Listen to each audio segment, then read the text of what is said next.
¿Qué pasaría si una sola palabra mal traducida ayudara a justificar una bomba atómica? ¿Qué pasaría si un tratado apresurado en Nueva Zelanda reescribiera una nación entera? ¿Qué pasaría si una pequeña confusión de unidades enviara una nave espacial directamente a Marte? Esta noche, profundizaremos en los errores de traducción que literalmente cambiaron la historia. Desde presidentes que accidentalmente se metieron con Polonia hasta bancos que les dicen a sus clientes que no hagan nada. Desde eslóganes publicitarios que prometen diarrea hasta manuales que ocultan advertencias nucleares. Estos no fueron errores lingüísticos inofensivos, tuvieron consecuencias en el mundo real. Entonces, ¿cuántos desastres se debieron a una palabra equivocada? Analicemos los 39 errores de traducción más grandes con consecuencias masivas. La respuesta mokusatsu de Japón fue mal interpretada antes del bombardeo de Hiroshima. Una palabra japonesa ambigua terminó asociada a una explosión atómica. En 1945, Tokio respondió a la Declaración de Potsdam utilizando la palabra mokusatsu. Puede significar ignorar algo, o simplemente retener comentarios públicos. Los traductores aliados lo interpretaron como un rechazo obstinado y no como una cautelosa maniobra política. Para unos dirigentes ya exhaustos por la guerra, sonó como un desafío absoluto. Entre bastidores, las facciones japonesas todavía estaban discutiendo sobre los posibles términos de la rendición. Pero ese matiz sutil nunca cruzó la barrera del idioma y llegó a Washington y Londres. La respuesta endureció la determinación de los aliados y ayudó a justificar el uso de nuevas armas devastadoras. Una sola palabra se convirtió en un caso de estudio permanente de falta de comunicación letal. Tratado de Waitangi traducción permitir. Que Gran Bretaña reclame la soberanía maorí. En 1840, los funcionarios británicos aprobaron apresuradamente el Tratado de Waitangi en reuniones costeras. Redactaron una versión en inglés y una traducción apresurada al maorí durante la noche. En inglés, los jefes parecieron ceder la soberanía plena a la corona británica. En el pueblo maorí, muchos líderes creían que estaban otorgando gobernabilidad y al mismo tiempo conservando la autoridad. Las palabras claves sobre poder, propiedad y jefatura no se asignaron correctamente entre los idiomas. Décadas más tarde, los gobiernos británicos se apoyaron en el texto inglés para justificar un control radical. Los activistas maoríes, en cambio, señalaron el texto maorí, que prometía protección y asociación. Esa brecha de traducción todavía hoy motiva casos judiciales, protestas y debates constitucionales. La frase de Khrushchev, "Os enterraremos", profundizó los temores de una guerra fría. Una dura frase pronunciada por Moscú hizo que los estadounidenses imaginaran una aniquilación nuclear literal. En 1926, el líder soviético Nikita Khrushchev habló con diplomáticos occidentales en Moscú. Los intérpretes interpretaron su declaración como una amenaza de enterrar al capitalismo. Para los oídos estadounidenses, sonó como la promesa de echar tierra sobre las tumbas occidentales. En la jerga política rusa, la frase implicaba un reemplazo histórico, no un asesinato físico. Khrushchev quería decir que el socialismo sobreviviría al capitalismo, como un heredero que entierra a una generación anterior. El matiz desapareció cuando los periódicos repitieron la frase como una amenaza de muerte directa. Para muchos occidentales, se convirtió en la frase que define la agresión soviética y la retórica malinterpretada contribuyó a endurecer la paranoia de la Guerra Fría en ambos bandos. 4. El intérprete del discurso de Jimmy Carter en Polonia dijo: "Deseo a los polacos". Una visita de buena voluntad a Varsovia terminó siendo incómoda debido a un intérprete abrumado. En 1967, el presidente Jimmy Carter viajó a Polonia para enfatizar la amistad y la cooperación. Su intérprete polaco-estadounidense tuvo dificultades con las frases complejas y el acento sureño de Carter. Las frases sobre el deseo de comprender las esperanzas polacas se convirtieron en un crudo anhelo personal. Las frases sobre abandonar Estados Unidos temporalmente sonaban como abandonarlo para siempre. Los periodistas informaron que hubo risas entre la multitud a medida que se acumulaban los errores de traducción. Los oyentes polacos sabían que algo no andaba bien, aunque los detalles no estuvieran claros. Los diplomáticos luego restaron importancia al fiasco, enfatizando la cálida recepción en general. Aún así, el accidente se convirtió en un ejemplo legendario de presión en la traducción en vivo. 5.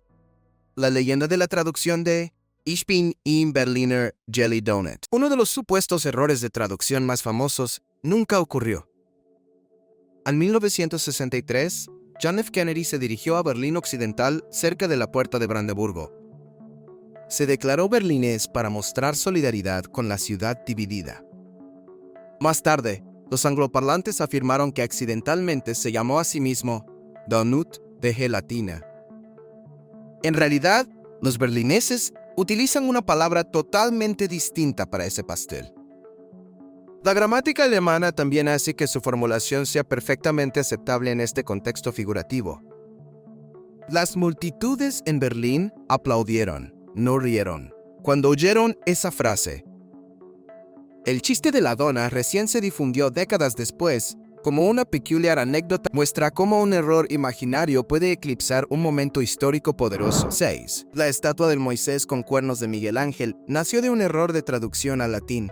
Una famosa escultura renacentista le dio a Moisés cuernos en lugar de una cara brillante. Cuando Miguel Ángel talló su Moisés para Roma, siguió una Biblia latina. Esa versión tradujo una palabra hebrea sobre rayos de luz como cuernos. Así pues, el artista fielmente le dio al profeta dos protuberancias resistentes en su cabeza. Durante siglos, los espectadores se preguntaron por qué este legislador bíblico tenía un aspecto extrañamente demoníaco. Los eruditos finalmente rastrearon la confusión hasta esa elección de traducción anterior. Las versiones posteriores de la Biblia pasaron a describir un rostro brillante o radiante. Pero los cuernos de piedra permanecieron, congelados en mármol sobre las cuidadosas telas de Miguel Ángel. Hoy, la estatua es un recordatorio de que los traductores guían lo que los artistas imaginan. 7. La Biblia malvada carece de lectores que no deben cometer adulterio. Una palabra faltante casi convirtió un mandamiento moral en una invitación escandalosa. En la Inglaterra del siglo XVII, los impresores reales produjeron una nueva edición de la Biblia. En la página con los 10 mandamientos, una pequeña palabra desapareció por completo. En lugar de prohibir el adulterio, la frase de repente apareció para alentarlo con entusiasmo. Las autoridades estaban furiosas, multaron a los impresores y retiraron del mercado tantos ejemplares como fue posible. La edición ganó rápidamente el apodo con el que ahora la asocian los historiadores. Los ejemplares que sobrevivieron se convirtieron en notorios objetos de colección, con un valor mucho para los líderes religiosos. Este desliz demostró cómo los errores tipográficos pueden distorsionar la doctrina.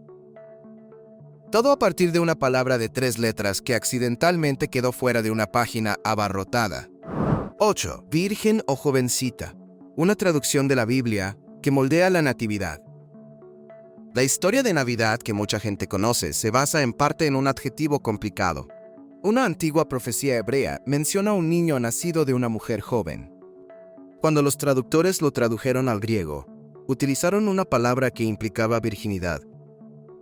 Siglo más tarde, ese texto griego influyó mucho en los primeros escritos cristianos sobre Jesús.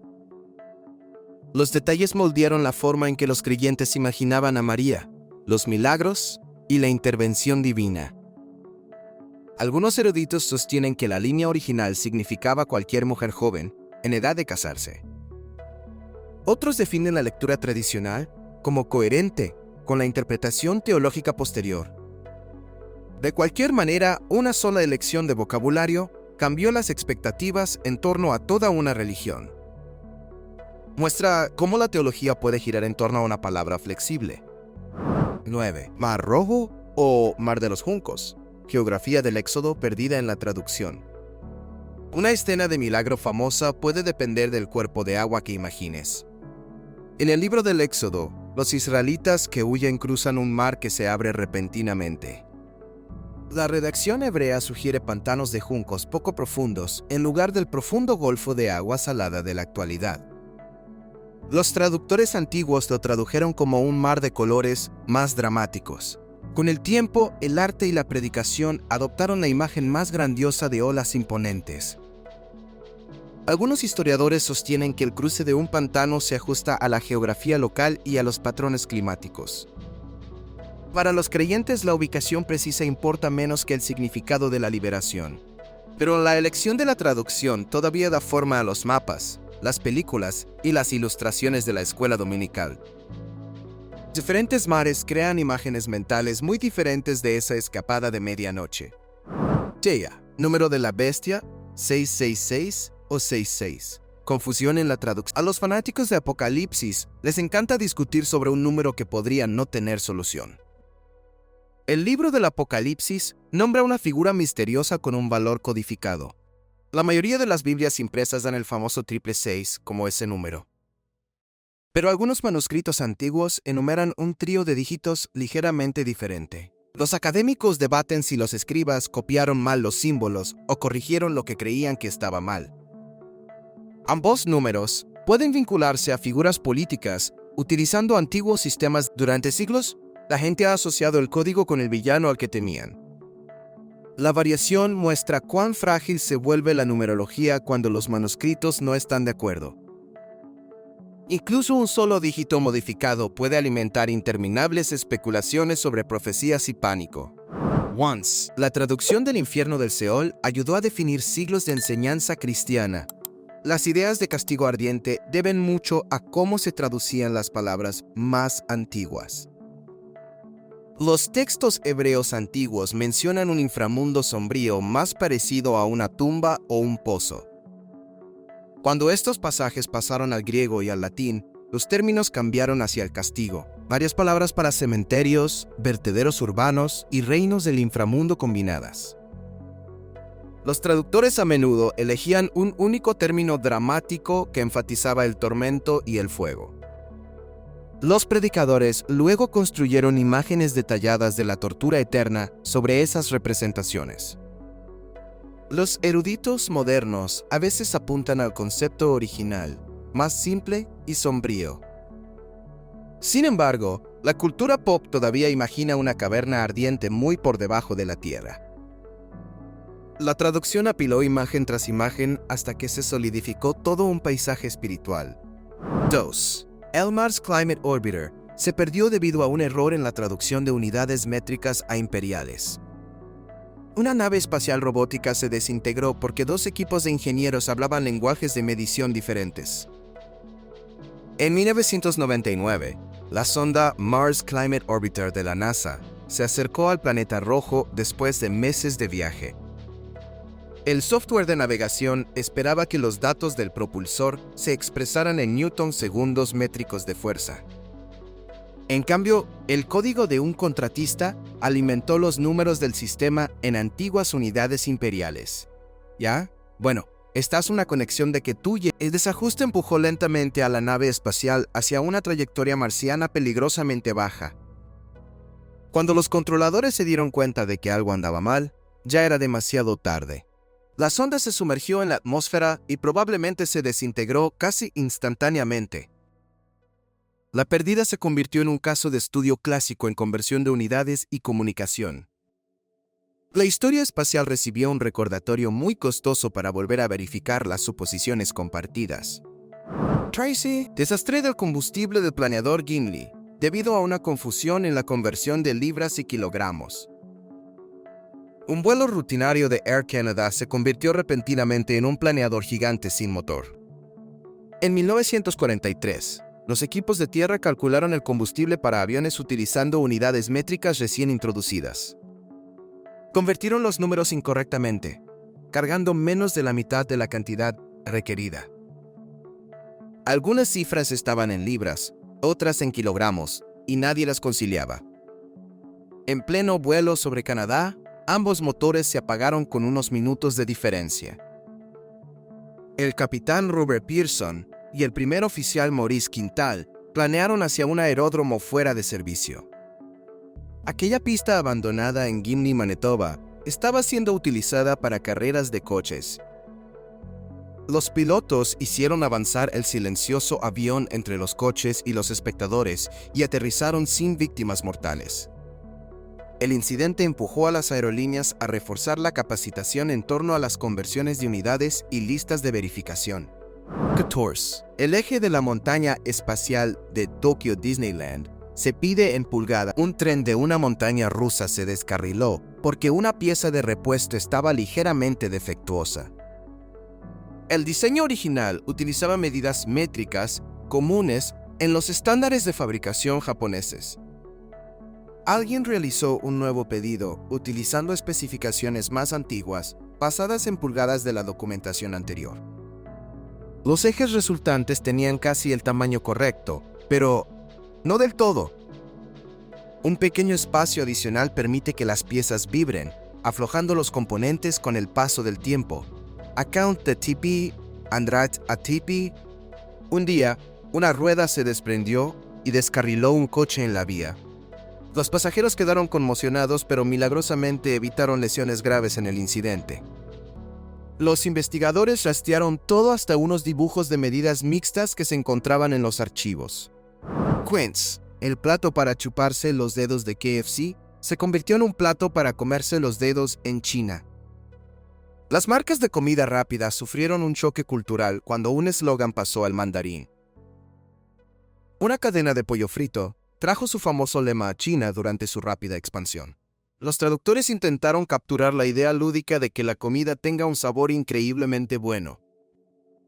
Los clientes locales lo entendieron, en su mayoría, como una torpe publicidad extranjera, más que como canibalismo. Aun así, la historia se difundió por todo el mundo como un ejemplo clásico de lo que es una traducción torpe. La empresa adaptó silenciosamente la redacción para enfatizar lo delicioso en lugar de la autodestrucción. Hoy en día, los especialistas en marketing utilizan el cuento como advertencia sobre la conversión de frases literales. Las traducciones palabra por palabra rara vez conservan el sabor del idioma original. 16. El eslogan Come Alive de Pepsi decía que revivía a antepasados muertos en Asia. Otra campaña de refrescos se hizo famosa por una leyenda de traducción que probablemente exageraba la realidad. Durante una campaña publicitaria particular en el este de Asia, Pepsi se apoyó en la energía y la juventud. Los angloparlantes afirmaron más tarde que el eslogan local prometía resucitar a los familiares fallecidos de los clientes. Los investigadores han tenido dificultades para encontrar pruebas contundentes de esa redacción exacta. Les queremos el presidente de Saint B6 invitados y le integra. Aún así, siguen apareciendo versiones de la historia en libros de texto de marketing y charlas de conferencias. La leyenda persiste porque capta los verdaderos peligros del lenguaje figurativo literal. Cuando una cultura utiliza metáforas vívidas, otra podría interpretarlas de manera alarmantemente literal. Independientemente de que todos los detalles sean exactos o no, la advertencia sigue siendo poderosa. Las ambiciosas campañas globales ahora prueban cuidadosamente los eslóganes antes de imprimir vallas publicitarias en el extranjero. 17. Kursternet Luz se convirtió en sufrir de diarrea en español. Según se informa, el eslogan relajado de una empresa cervecera se volvió mucho menos refrescante en la traducción. En inglés, la frase sugería relajarse, descansar y disfrutar de una bebida fría. Circulaban primeras versiones en español, que sonaban más parecidas a perder el control de los intestinos. Aunque la redacción exacta variaba según el país, el chiste se arraigó rápidamente. Para los hispanohablantes, la referencia involuntaria al baño era imposible de ignorar. La historia se difundió entre los traductores como una advertencia sobre el argot turn loose. Más tarde, los especialistas en marketing reestructuraron su lenguaje para centrarse en la libertad y la diversión de un modo diferente. El episodio mostró cómo los modismos casuales pueden volverse amargos cuando se utilizan en distintos idiomas. A veces, dejarse ir no es el mensaje que quieres en una botella. But if you have a friend who loves the podcast, Jisio Cole. Un anuncio de Parker Pen prometía accidentalmente no embarazar a las hijas de sus usuarios. Una empresa de bolígrafos que intentaba tranquilizar a sus clientes accidentalmente hizo una garantía muy extraña. En inglés, el anuncio prometía bolígrafos confiables que no gotearían en los bolsillos. Los traductores españoles intentaron expresar la idea de evitar las embarazosas manchas de tinta. El resultado implicaba que el bolígrafo no causaría embarazo a la hija del usuario. Es comprensible que los lectores se sintieran desconcertados por el material de oficina, que de repente afirmaba tener poderes anticonceptivos. La empresa revisó rápidamente la campaña una vez que el error fue ampliamente ridiculizado.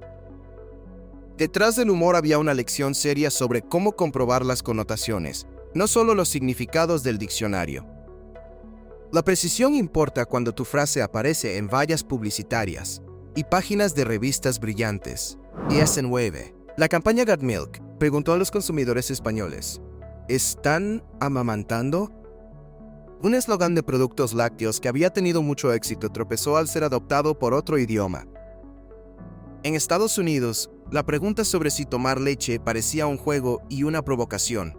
Acompañados a la prospectiva sentencia "y llegué a secarme", enfrentaos al trasplantarla al español, la pregunta directa sonó mucho más personal.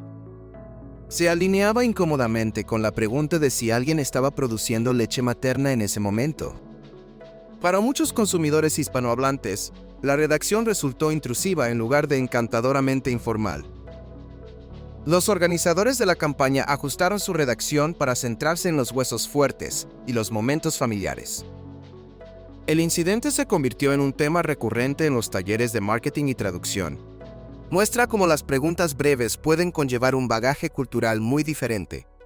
A veces, el eslogan más seguro no es el más literal. 20. El eslogan "No supongas nada" de HSBC se traduce como "no hagas nada" en todo el mundo.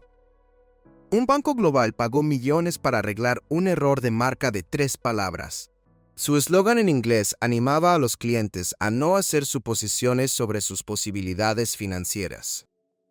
En varios mercados, los traductores tradujeron la frase más bien a sentarse y actuar. El mensaje no intencionado sugería pereza más que curiosidad o planificación abierta. Para una institución financiera, decirles a sus clientes que no hicieran nada fue un desastre para la marca. El banco descartó la frase por completo y lanzó una nueva campaña.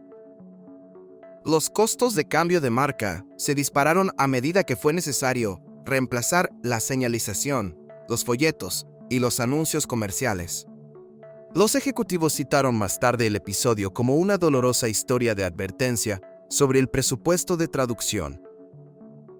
Los eslóganes breves e ingeniosos pueden ser los más difíciles de trasladar entre idiomas.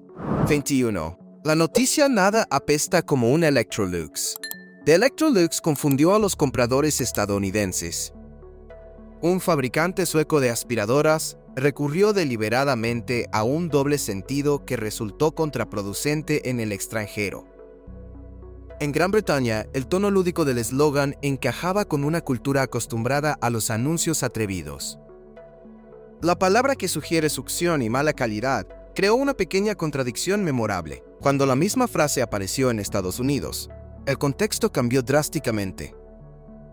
La jerga estadounidense hizo que la palabra sucks pareciera mucho más dura. Algunos espectadores lo consideraron humor atrevido, mientras que otros lo consideraron Más tarde, algunos mitos afirmaron que la frase fue un desastre de traducción accidental y no deliberado.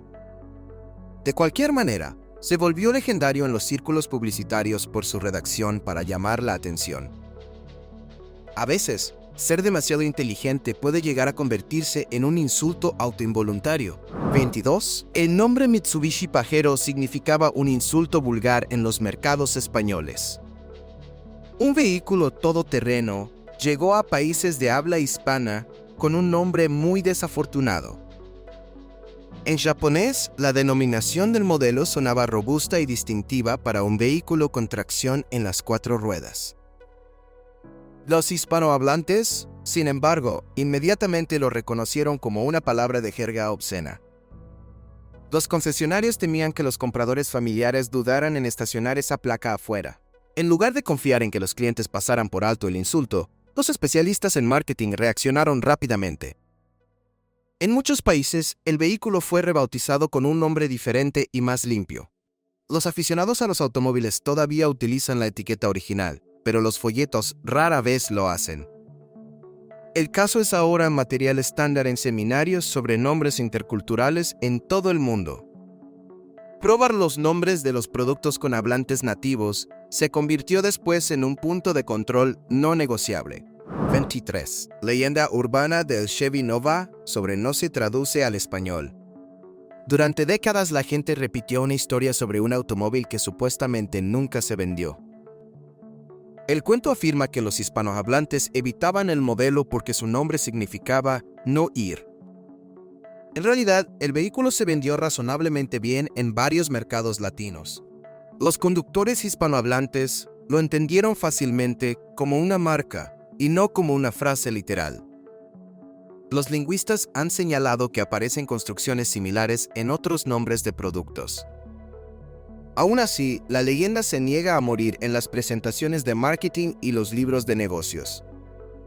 Sobrevive porque ilustra claramente el riesgo real de los nombres desafortunados. Los profesores ahora lo utilizan para explicar por qué las leyendas urbanas sobreviven a los hechos corregidos. A veces, la historia de traducción más viral es la que nunca sucedió. 24. El nombre del automóvil AMC Matador sonó como un asesino para los compradores puertorriqueños.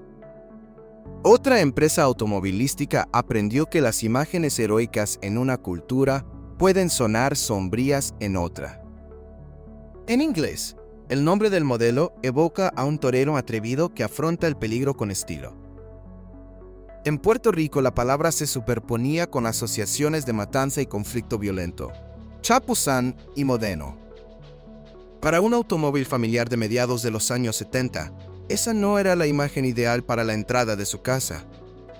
Se difundieron historias de que los conductores se sentían incómodos al comprar algo relacionado con la muerte. Según se informa, las ventas estuvieron por debajo de las expectativas en comparación con modelos similares con nombres más amigables. El fabricante finalmente retiró el vehículo a medida que cambiaban los gustos y las gamas. Los comerciantes lo citaron más tarde como un recordatorio de que los nombres machistas pueden fracasar en el extranjero. Una insignia atractiva en una sala de exposición podría leerse como una etiqueta de advertencia en la traducción. 25. Toda tu base nos pertenece. Error en la traducción del legendario videojuego. Una torpe escritura inglesa accidentalmente le dio a Internet uno de sus primeros memes. En un videojuego japonés trasladado a las consolas occidentales, los traductores se apresuraron en los diálogos. Los discursos de los villanos salieron como frases robóticas extrañas, con un orden. Los jugadores se encontraron con la ahora famosa frase durante una historia de invasión espacial por lo demás estándar. Capturas de pantalla del incómodo texto comenzaron a circular entre las primeras comunidades en línea. Los fanáticos remezclaron la frase en fotografías, videos musicales y firmas en foros de todas partes.